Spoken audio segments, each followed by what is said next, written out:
64 different prescriptions for worship of the deity in the temple. There are many items offered to the deity, some valuable, some less valuable. It is prescribed in the Bhagavad Gita, if a devotee offers me a small flower, a leaf, some water, or a little fruit, I will accept it. The real purpose is to exhibit one's loving devotion to the Lord.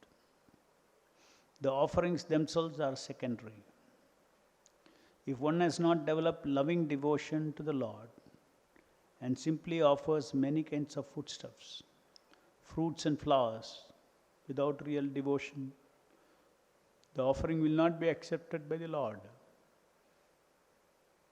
We cannot bribe the personality of Godhead. He is so great that our bribery has no value, nor has he any scarcity. Since he is full in himself, what can we offer him? Everything is produced by him. We simply offer to show our love and gratitude to the Lord. The gratitude and love for God is exhibited by a pure devotee who knows that the Lord lives in every living entity. As such, temple worship necessarily includes distribution of prasadam. It is not that one should create a temple in his private apartment or private room, offer something to the Lord and then eat. Of course, that is better than simply cooking foodstuffs and eating without understanding one's relationship with the Supreme Lord. People who act in this manner are just like animals. But the devotee who wants to elevate himself to the higher level of understanding must know that the Lord is present in every living entity, and as stated in the previous verse, one should be compassionate to other living entities. A devotee should worship the Supreme Lord, be friendly to persons who are on the same level, and be compassionate to the ignorant. One should exhibit his compassion for ignorant living entities by distributing prasadam. Distribution of prasadam to the ignorant masses of the people is essential for persons who make offerings to the personality of Godhead. Real love and devotion is accepted by the Lord. Many valuable foodstuffs may be presented to a person, but if the person is not hungry, all such offerings are useless for him. Similarly, we may offer many valuable items to the deity, but if we have no real sense of devotion and no real sense of Lord's presence anywhere, then we are lacking in devotional service. In such a state of ignorance, we cannot offer anything acceptable to the Lord. Thus ends the Bhakti Vedanta purport. Instruction of Kapila Dev with respect to what the Vaishnavas' drishti should be towards all living entities.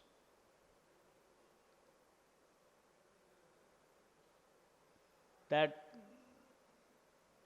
instruction is further being elaborated here.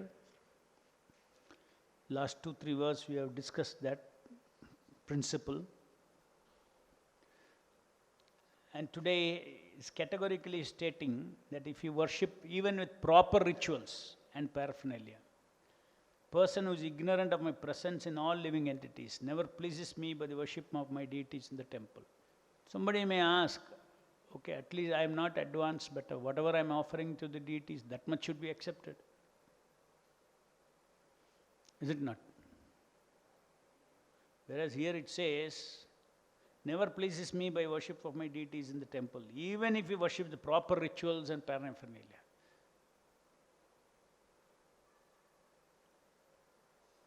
If he is ignorant of my presence in all living entities.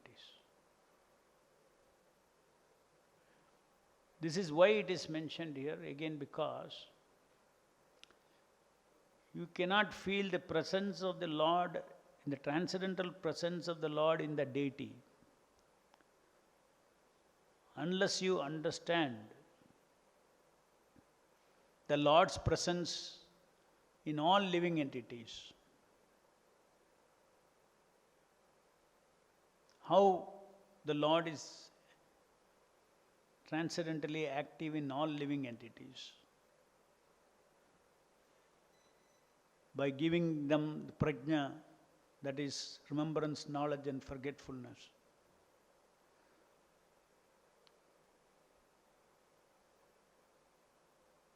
by not understanding that the living entities basic seeing, feeling, touching, smelling, everything is made possible. A touch becomes a touch. If I touch this, my finger is touching. My sense of touch, some chemical change is happening. That is passing through the nerves. Ultimately, it reaches my brain cells. And then there I feel, where do I feel the sense of sensation? At the brain I feel the sense of sensation, of touch or smell or taste. No scientist has ever figured out how finally these electrical impulses in the form of ions, movement of ions in the blood, actually becomes sense of touch, sense of smell. Sense of touch is different, and the phenomena behind this touch and all that thing is different. Just like sense of thinking is different and a computer's thinking is different. Computer can think, but it does not have a sense of thinking. It can do the... So similarly, almost all the up to the last moment of feeling the touch, this yantra can do. So how, finally, how, if the spirit is, if we are spirit, how is it in matter we can feel sensation? When I am spirit, how can I get the sense of smell? Because sense of smell, taste, touch, these are all personal. These are all spirit characteristics. They are not matter characteristics. Only living entity can sense all these things. So this, how do these physical sensations, chemical sensation turn into a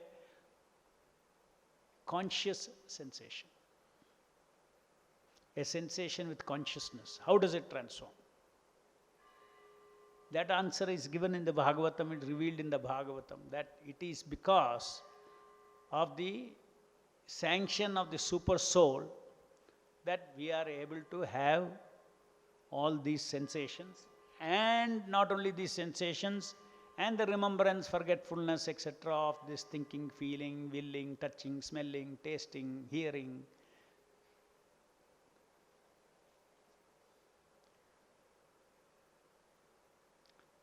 So as a matter of fact, if one understands these things, of course, how, again, I repeated several times in the class, in this series of verses, even though the sense of touch is enabled by the Lord, sense of sight is enabled by the Lord, actually the content of what you see, He is not responsible. Content of what you touch, He is not responsible. The content of what you think, what you feel, what you will, He is not responsible. But without Him, you cannot think what you desire to think. Without Him, you cannot will what you will to do. Without Him, you cannot feel what you will to feel, what you want to feel. The content.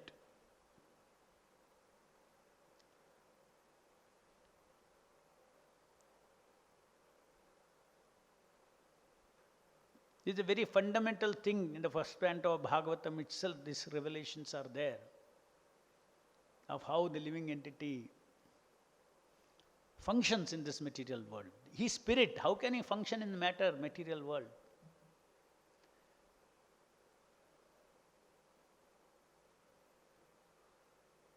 It is only because it is facilitated by the sanction of the Supreme Lord as Paramatma.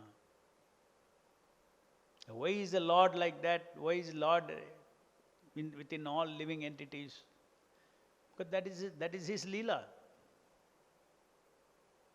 one may say, okay, Lord is there to facilitate our desires. But at a larger picture, if you take, it is Lord's scheme of things to give free will to the living entity and voluntarily make them come to Him if required. Otherwise, perpetually can remain here also. That is a freedom that is given to the jivas that emanate from Him. He is the Karana, Sarva Karana Karanam. Why did God create that kind of living entities? The answer to that you can have only, or why did Lord generate the living entities as expansion, His expansion? The only answer you can give for that is it is Lord's wish and will. He is a transcendental autocrat. How we want to enjoy His existence by creating jivas, by expanding as jivas, by expanding as material energy, by expanding us as Vishnus. Sarvam kalam idam Brahman. Everything is, one way or the other, is Brahman. Either as his energy, either his expansion, Swansha or Vibhinamsha. There is nothing which is not Krishna. Vasudevam Sarvamiti. Everything is Krishna. Everything is Krishna and Krishna's emanations. And Krishna and Krishna's emanations. And Krishna's emanations have a relationship. Krishna and his emanation as Jiva have a relationship. Krishna as expanding as Vishnu Tattva has a relationship. Everywhere there is rasa of the Lord. In the material world also, Lord enjoys the rasa of giving freedom to our free will. Absolute free will. Basically. If you want to come, you can come. Otherwise, you can create your karma. You can earn. If you do something, you will, don't worry, you will get the reward. Or if you go against the law of karma, you will get punished also. A responsibility. It's a sense of responsible action. Karma means responsible action. So independently, everybody wants to be responsible in this material world for their life. So, unless the devotee sees the all-pervading Lord, specifically comes into the deity for receiving personal service from me, that means a particular rasa. For a particular rasa, he is there in the deity. For a particular rasa, he is there in every living entity. You have to respect those rasas. Everywhere, Lord should be seen as the only enjoyer. In the living entity, Lord should be seen as the only enjoyer. Bhukta Ramejna Tapasam Sarvaloka Maheshwaram Suhurdam Sarvabodhanam. So he is the supreme living entity. He is a friend of all living entities. Why is he friend? He is a friend because he is allowing the living entity to do what he wants in the material world.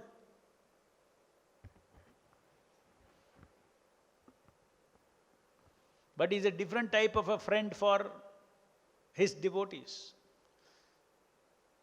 But the overall principle, yes, he is friend of every living entity. That's why every living entity is able to enjoy the fruits of his karma. Without him allowing that, it will not possible. If somebody facilitates your desires, you will call him a friend, no? Isn't it? He helped me, so he is my friend. In the same way, Krishna is Suhurdam Sarvabhutana. He is helping the living entities to enjoy and suffer their karma. He is helping the living entity to be independent. That much he respects our desire. That means our desire to be independent of him, he respects. He does not want to interfere. So only if you understand these from the transcendental revelations of the scriptures, we can understand the personality of Godhead. So there is nothing, everywhere the Lord is there, in every living entity his Lord is there, but he's there with a particular rasa. In the deity he is there in a particular rasa.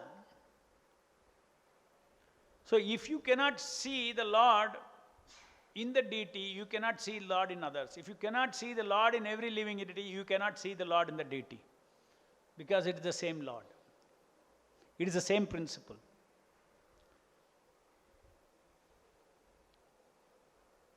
It is the same principle.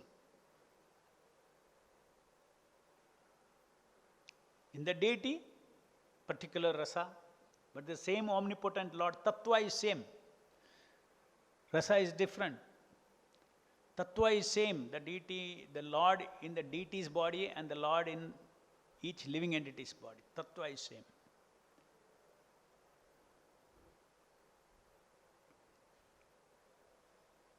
A living entity, if we can worship the deity, why not worship the living entity? One may say. Yes, if the living entity is a pure devotee, yes, worshipping him as good as worshipping the deity. That is a Guru Puja for a pure devotee is allowed. Allowed means is Acharya Upasana. One has to engage in worship of the Acharya. One has to.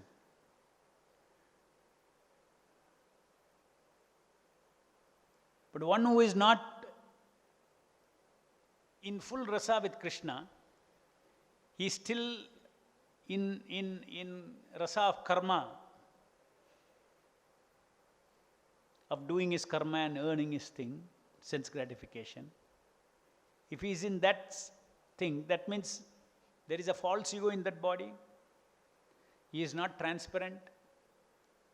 Therefore, you cannot worship him. You worship a guru because he is transparent. You simultaneously worship the pure devotee as a pure living entity as well as the Lord. Because the pure living entity is transparent. And the pure devotee is a limb of the Lord, being his eternal servant, realized eternal servant. Therefore, we can worship the body of a pure devotee. It's like deity worship. So, this vision, drishti, or how you see this world, is something very, very important. It is not only how you see the world, how you see the world in your mind's eyes also is very important. There should not be any duplicities. How you see the world outside and how in your mind you see the world. Just like we see them outside one person in a particular way, inside you see him differently. Inside you say, this guy is a rascal. Inside you have a perception. Outside you'll be very nice with him. Isn't it? Not like that. The pure devotee is inside, his inner world of how he sees the living entity is same as how he sees actually outside the living entity. There is no duplicity in him. Because he is a seer of truth, tattva darshinaha. So this is our goal, to clear this ignorance and develop the pure perception. And here Prabhupada is explaining that Krishna says, even if you offer me a fruit, flower, or water, I will accept it. So, the real purpose is to exhibit one's loving devotion to the Lord. Let us analyze this statement. Prabhupada says the real purpose is to exhibit one's loving devotion to the Lord.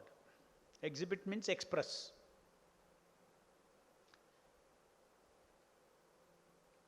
We all have within ourselves love of God. Because we are amshas of Krishna, we cannot forget our counter whole. We are eternally linked. So we cannot forget. So we all have love of Godhead in us. We have love of Godhead in us. What is the difference between a pure devotee and the conditioned soul? A pure devotee has love of God and he is continuously expressing love of God. Whereas what is the state of all the other living entities? They have got love of Godhead in their heart, but they're not expressing that, but they're expressing something else. They're expressing forgetfulness of God. They're expressing a relationship independent of God. They're expressing a relationship independent of the God. They're expressing pleasure seeking independent of the Lord.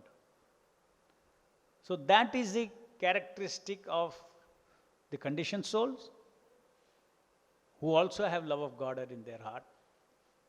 So Prabhupada is saying that the real purpose is to exhibit. So love of God is already in us. But what is lacking is to exhibit one's loving devotion to the Lord. Exhibit means express. Exhibit doesn't mean socially show. That means I want to show my devotion to the Lord.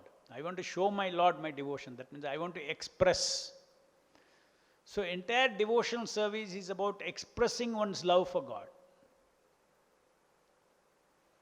So therefore Prabhupada is saying that everything is belonging to the Lord, whether it's expensive items or whether it is less expensive items that you offer to the Lord. Everything belongs to the Lord. So the Lord cannot be bribed by the material value of what you are offering. But the Lord takes the devotion with which we offer that thing.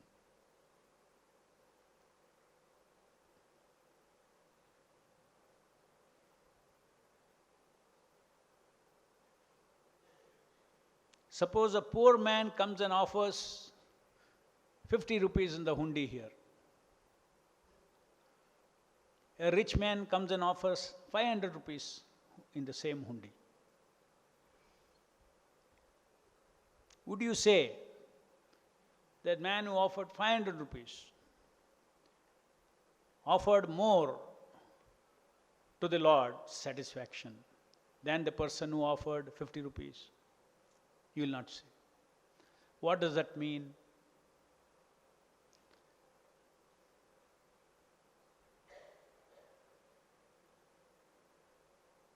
It means,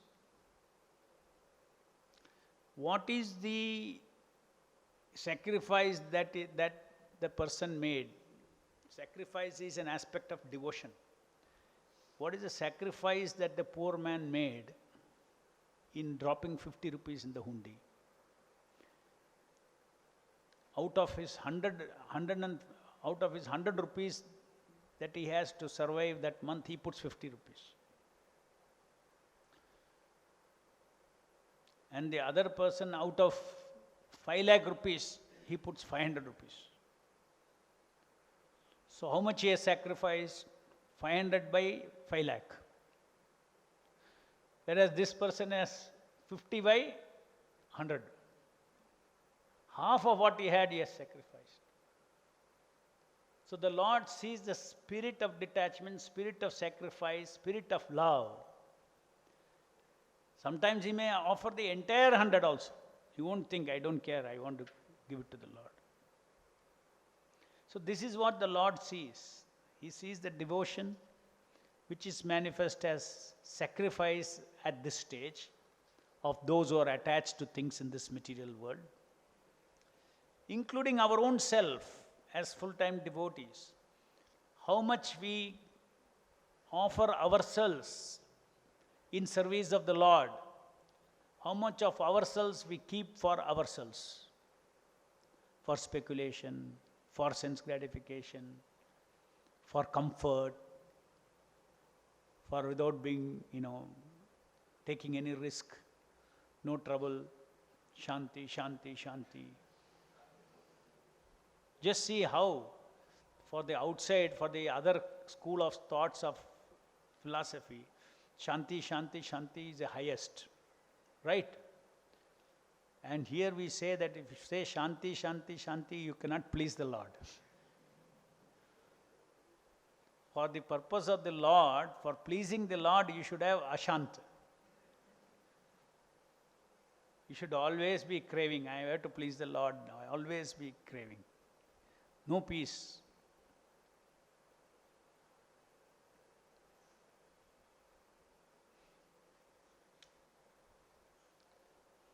So this gratitude and love, so in the same way, if you say anything offer, if one worships with proper rituals and paraphernalia, a person who is ignorant of my presence in all living entities never pleases me by the worship of my deities in the temple.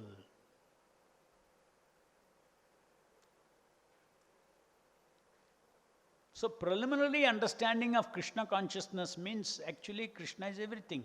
Krishna is there in everything.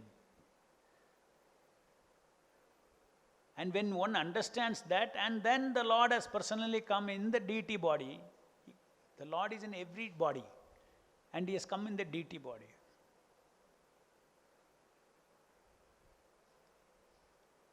That is the only difference. Just like Prabhupada says, if you distribute prasadam to the living entities, that is the proper rasa of serving the Paramatma in the living entity. Isn't that? In the deity, the Lord is residing in order to receive bhoga, right? So offering bhoga to the deity is a proper rasa. Offering prasadam to the living entity is also Paramatma's seva. Just see the difference. The Lord is in the deity, Lord is in the living entity. But here service is called giving prasadam, their service is called giving bhoga. Why? The rasa is different. He is residing in the deity to receive bhoga. He is residing in the living entities in order to take them back to Godhead, right? Eventually, in order to purify, facilitate. So you give prasadam, the Lord is pleased.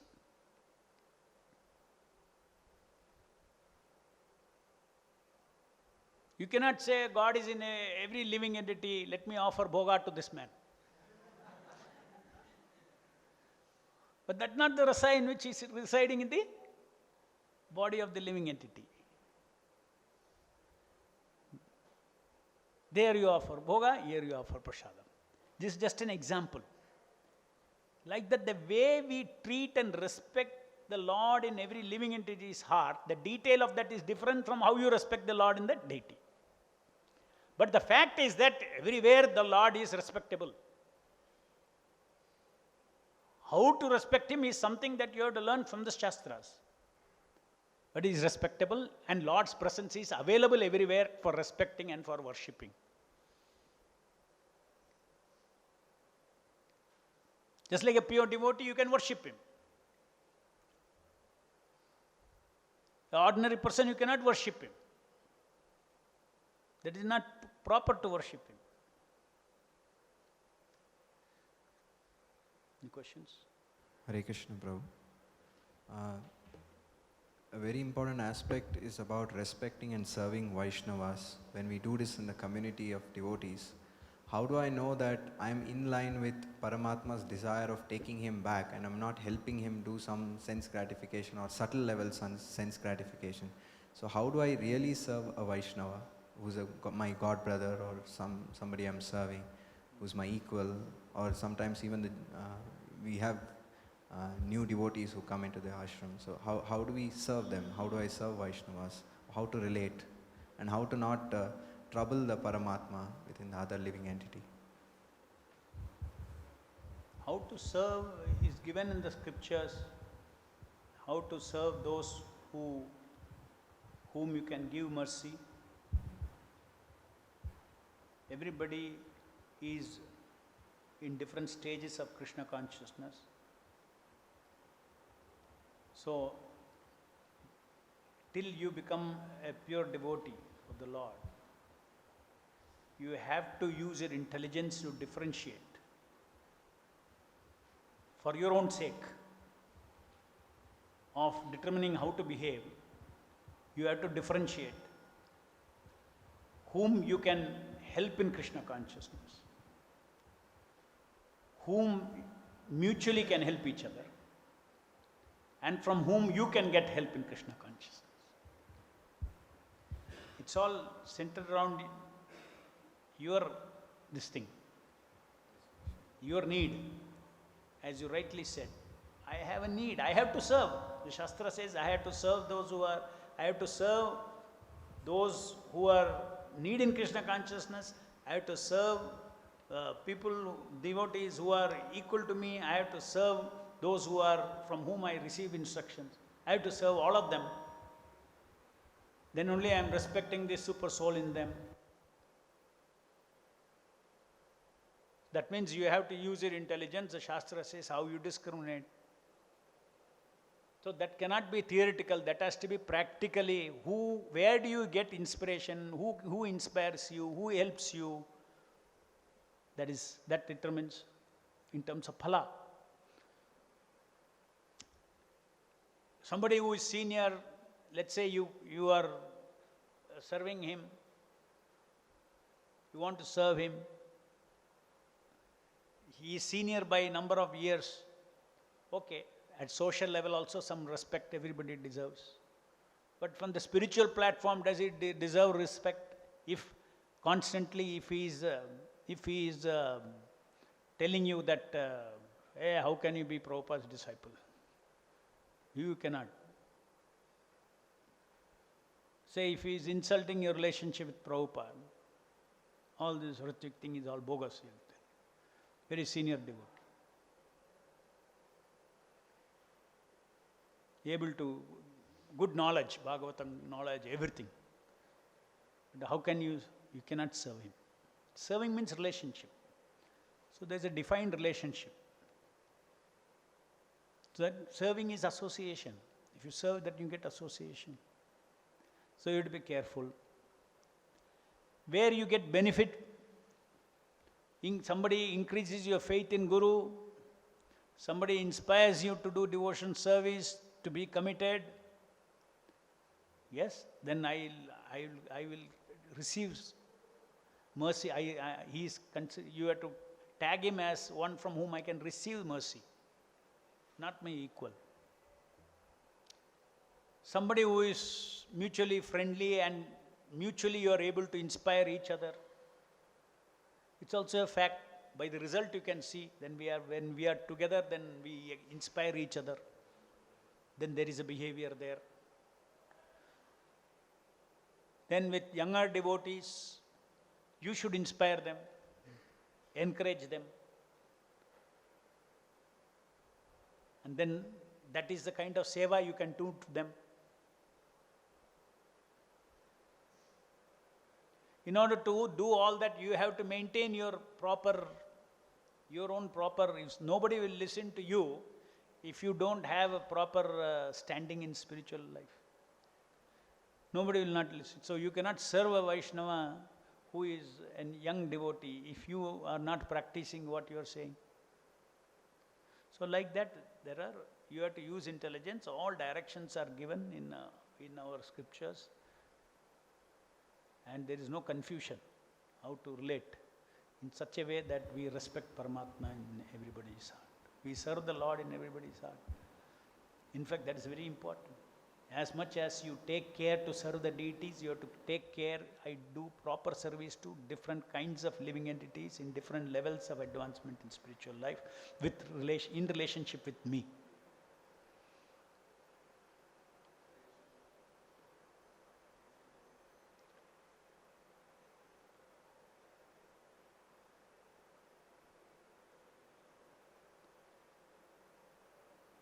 Yeah, tell.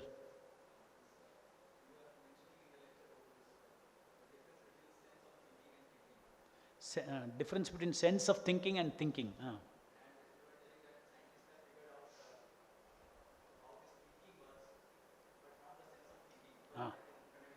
Right.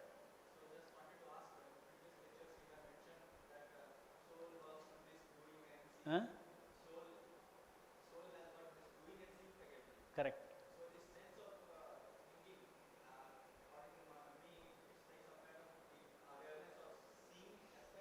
No. See, a computer also is doing, but it does not have a sense of doing. It does not have a sense of thinking. So what the computer, the processing that it does you call it as thinking. But it cannot be called as thinking, because there is no thinker in that computer to think.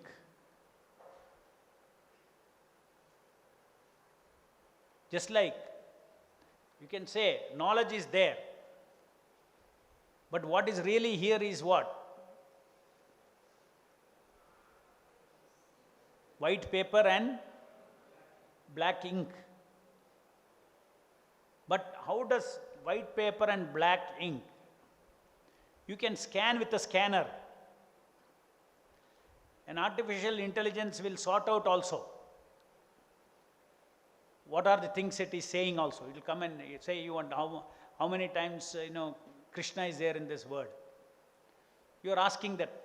You are asking through a speaker. You are asking a machine. You scan this and ask the machine, how many Krishna words are there in this page? Tak karke it will give an answer. Yes or no? Possible, no? Ordinarily, what we will think? Oh, it can think. I put a question, it can think. What it did was, it was doing all the processing. And as it was programmed, it gave the answer.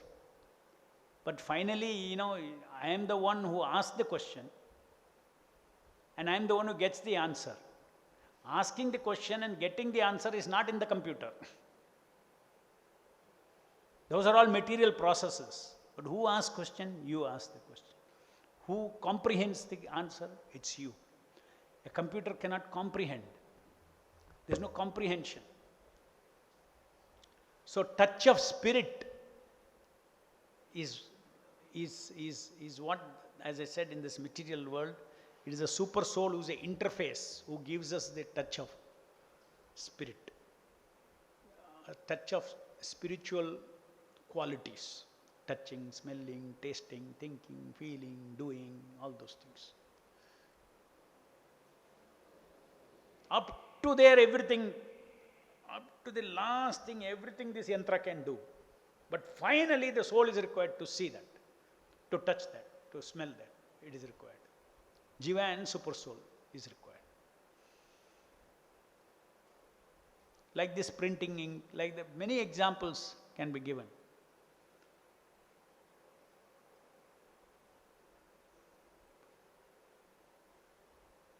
जय ग्रंथराज श्रीमद् भागवतम की जय, जगत गुरु शिल प्रभुपाद की जय.